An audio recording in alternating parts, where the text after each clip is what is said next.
Kiemunkivaaran levikkeen kohdalle pysähtyivät uittohistorian aikana monet kulkijat ihmettelemään jokiväylässä virtaavia puita. Nykyinen levike sijaitsee 2 alueen uitolle tärkeän paikan läheisyydessä. Alajuoksulla vielä ennen Kemijärven vedenpinnan säännöstelyä puut pysäytettiin pyrästettäväksi ja varusvastuulle ja myöhemmin ihan Kiemunkivaaran läheisyyteen Autioniemeen. Autioniemessä oli vastuun lisäksi uiton telakka, missä huolettiin uiton hinaajia ja veneitä.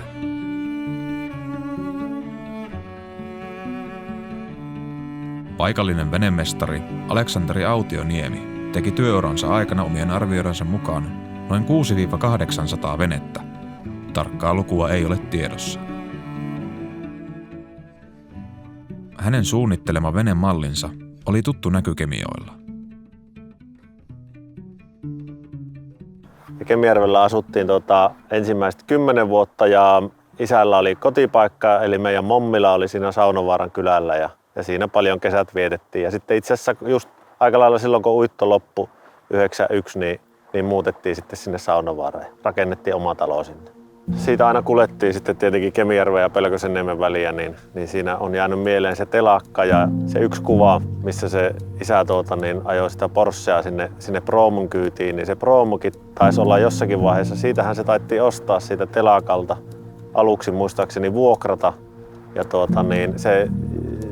se taisi ollakin sillä lailla alkuaikoina, että sitä säilytettiinkin siinä telakalla, että sitä käytiin sieltä aina sitten hakemassa, kun tarvittiin. Sillä proomullahan meidän perhe sitten kulki siellä Mairisaaressa heinänteossa ja sen lisäksi sitä proomua sitten käytettiin sitten eläinten, hevosten kuljettamiseen sinne saareen. Siinä naapurissa oli kovia hevosmiehiä. Ne hevoset sitten vietti kesänsä siinä Mairisaaressa ja sitten meidän mommillakin oli aikoinaan mullikoita, niin nekin vietiin sitten sinne meidän puolelle saarta sitten aina kesäksi ja sitten syksyllä haettiin pois.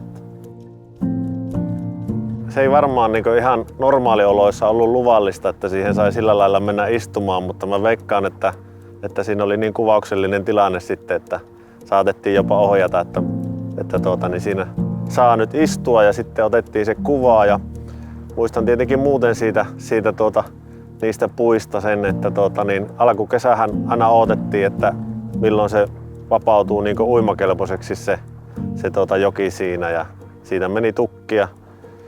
Muistan semmoista ainakin joskus miettineeni, että pääsisiköhän tuosta juoksemaan yli, kun se oli niin täynnä tukkeja, että en muista kuinka täynnä se todellisuudessa oli ja olisiko ollut mahdollista, mutta että semmoista mietti pikkupoika silloin. Ja pitkin kesää, kun veneiltiin tai käytiin vaikka isän kanssa uistelemassa tai oltiin näillä heinäntekoretkillä, niin semmoiset yksinäiset uittotukit tai uppotukit, jotka sieltä ui vastaan, niin ne oli aina sitten semmoisia jollakin tavalla pysäyttäviä, että niitä piti tähystää ja katsoa, kiertää kaukaa sitten, että kaikki ei ehtinyt samaan sumaan matkaan sitten ilmeisesti. Osa jäi välille vähän perästä tulemaan.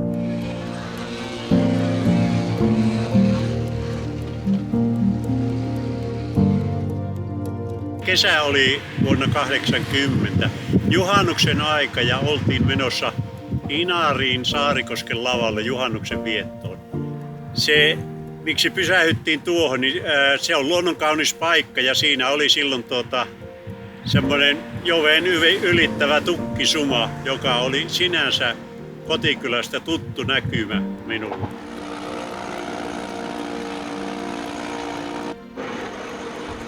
'70-luvun loppupuolella nuorena maanmittausharjoittelijoina suoritimme alustavia mittauksia uuden tieyhteyden Oinas-Pelkosenniemi pohjakarttaa varten. Päivittäin kulimme joen yli veneellä. Autioniemen tuli stoppi. Jokin kilometrikaupalla täynnä puuta.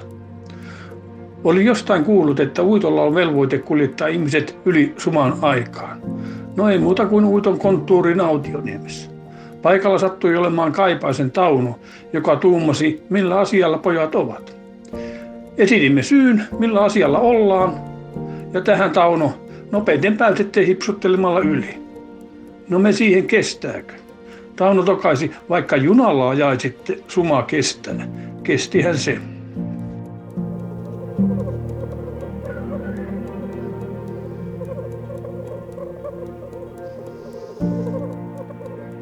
syksy oli semmoinen, että jäät tuli ja tuli suvikelit, jäät, ja ne löi näitä saaria vasten. Sitten 66, tässä oli jääpato kohdalla. Ja sitten Sodankylän pioneerit tuli ja räjähytteli patoa ja sitten ne laskelmoi, että kun pannaan 800 kiloa paukkua, niin lähtee.